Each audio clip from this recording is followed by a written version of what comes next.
Jeffrey doesn't want you to go offline yet, but you're tired, you're sleepy. It's 1 AM and you're done playing f***ing League of Legends, but Jeffrey just wants to play one more game. You're tired of taking drugs, you're tired of drinking so much, and you know that it's bad for your physique, but Jeffrey keeps inviting you, and he keeps making fun of you when you say that you don't want to do these bad habits anymore. You've thought about squashing your friendship with Jeffrey, but you haven't taken action yet. With every new chapter of my life, I've had to leave people behind. At first I was a video gamer, but then I got really into the gym, and I found that these two just clashed with each other. I didn't want to be the same like loser just hopping on fucking Skype and playing League of Legends, and so I took a step away from that friendship group, and I felt happier. Then I got into partying and taking drugs and trying to get girls, and then eventually I wanted to pursue entrepreneurship, and so I had to take the most painful step back, away from the people that I spent my time in university with, and that decision wasn't easy. It took me a lot more than a year. Imagine an entire year of your mind thinking that this person isn't good for you, and eventually you take the plunge, and it's one of the best decisions that I've made. Adonis understands the nature of friendship and brotherhood. Whilst he has compassion and loyalty for the people that he grew up around, Adonis respects himself, and he wouldn't stay around anyone that isn't good for him, because Adonis understands that you become more like the people that you surround yourself with. Every person in his life influences him to be more like them, and so Adonis chooses carefully, and you should too. This is a really sad topic, and it's kind of hard to speak about because for the entirety of my channel I've been given the opposite advice, and I've been telling people to not do the standard self-improvement lone warrior shit. But when I look through the past few years of me trying to improve myself, there has been very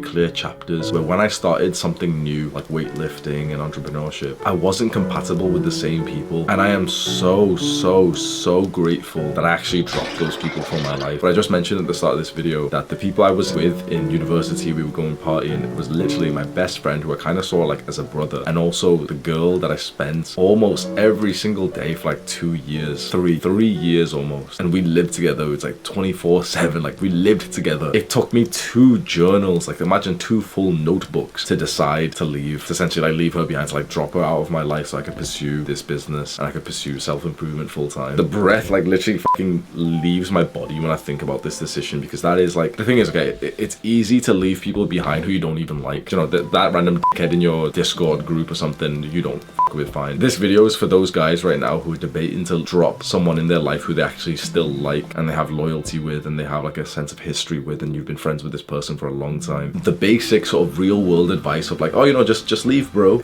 it's not that great, because we really have to acknowledge, like, as humans and social creatures, we build up a loving attachment to the people that we spend our time with. So especially if this is like a relationship, but even if it's just like a good friendship with someone that you've shared good moments with and you've like laughed a lot and you've spoke so much, there's like literally a piece of your heart that's connected to them, like a piece of your soul has connected. Your brain and your body, I know that this sounds like wishy-washy, but there's real science behind this. Your brain and your body have truly connected. Like when you're together, you co-regulate each other. To have that attachment separated is incredibly painful. To voluntarily do it yourself somewhat feels impossible, because for a lot of us, we cling on to the relationships that we've gotten because they are pretty scarce. I would say that even like the popular people amongst us know that a good relationship and a good friendship is pretty rare. We've only had like a handful, maybe 10 of those so far in our lives. And so for me, for so long, I just debated leaving. I'm living with my girlfriend, and I know for a fact if I move back home and I just focus entirely on this business, and I can make a positive change in this world, that I'll stop all the bad habits, I'll stop smoking weed and binge eating and shit, I get into the best shape of my life, I'll start making some money, I won't feel like behind in life, I'll start feeling like I am actually good enough. There were so many benefits up here that was just, of course it was outweighing the relationship that I did have, which wasn't amazing anyway, but even then the decision was incredibly hard, and it literally took me like an entire year. In the end, I'm grateful for exactly how it's happened. I'm very grateful for where I am, so technically like I wouldn't really change anything. But if I was able to go back in time and give younger Hamza, like just from 2 years ago, some advice, and probably it'd be applicable to you, just ask yourself if there is going to be a day one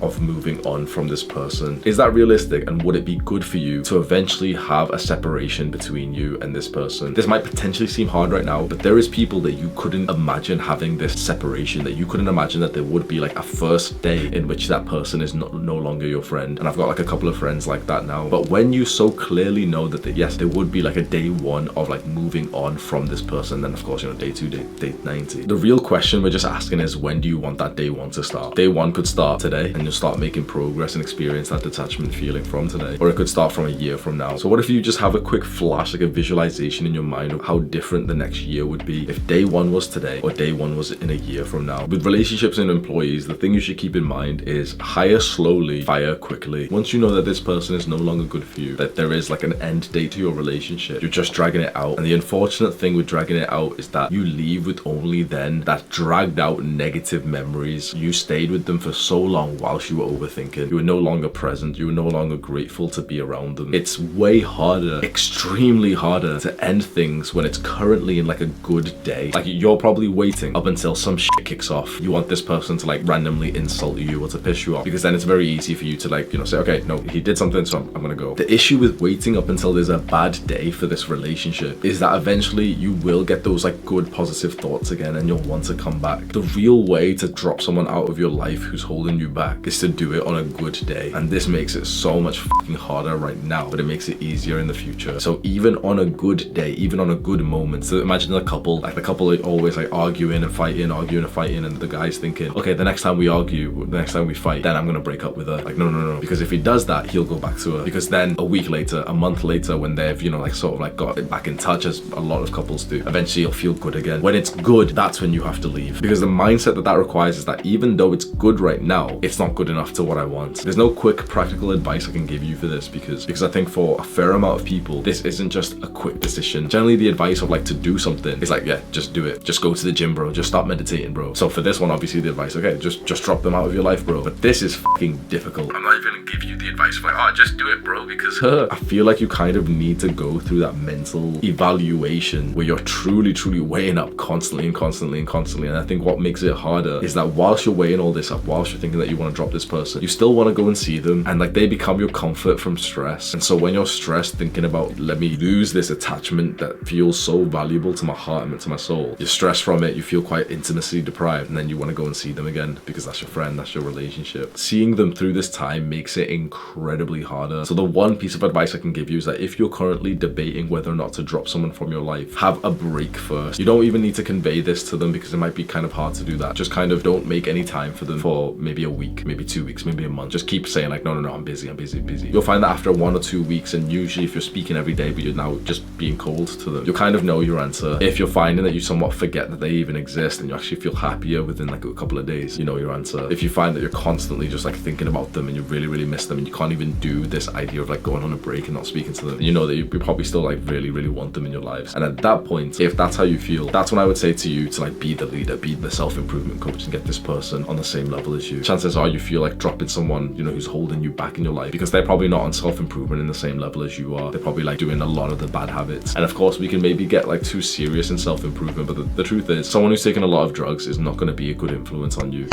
And your life is inevitably going to get worse because you're around someone like that. You can try to help them and it's very noble of you. It's extremely hard to do so. The internet of like the self-improvement space is just filled with the unsuccessful stories of people saying like, yeah, like, you know, it was my best friend, but he didn't want to stop playing video games, or he didn't want to stop partying or something. But if you truly want to keep this person in your life, then why not make that like your full-time goal? Because then you have an incredibly valuable relationship where if it does succeed, you have like the best friend or the girlfriend who you're doing self-improvement with. There is a possible positive outcome of this. Do the hard work, especially when you don't feel like it.